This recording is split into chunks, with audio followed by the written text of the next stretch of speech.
All right, in this video, we're going to go over how to do assumption checking for ANOVA using JASP.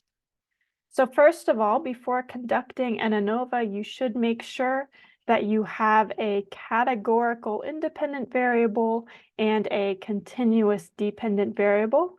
Here, my independent variable is preferred ice cream. My dependent variable is life satisfaction. Now, there are two main assumptions you should check for. First of all, you should check that your dependent variable, here life satisfaction, is normally distributed.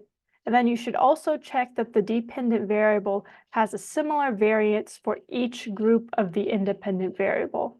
So similar variance of satisfaction for pistachio lovers, for lemon lovers, for vanilla lovers.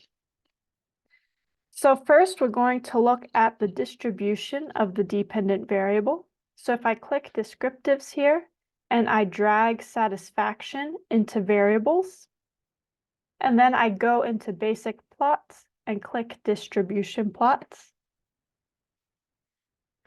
I get a nice histogram here to look at the distribution of the dependent variable. Now, I'm pretty sure you can tell just from looking at this distribution that this is not a normal distribution. If anything, it's slightly bimodal.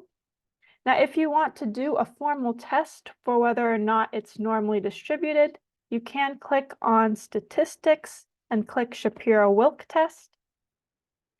If the p-value of the Shapiro-Wilk test is less than 0.05, that means it's not normally distributed. So here again, you can see it doesn't look normally distributed, and the formal test shows you that it is not, in fact, normally distributed.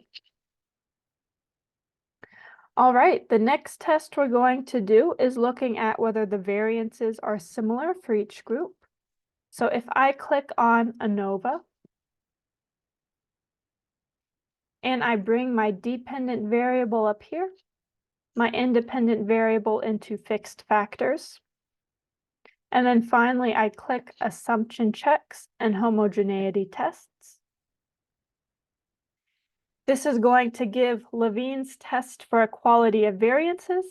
Now, this test is very simple to interpret. If the p-value is less than 0.05, that means the variances are not equal, so that means the assumption is not met.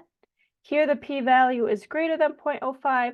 That means the variances were approximately equal. We can conclude that this assumption was met. All right, thank you for listening. Hope that helps.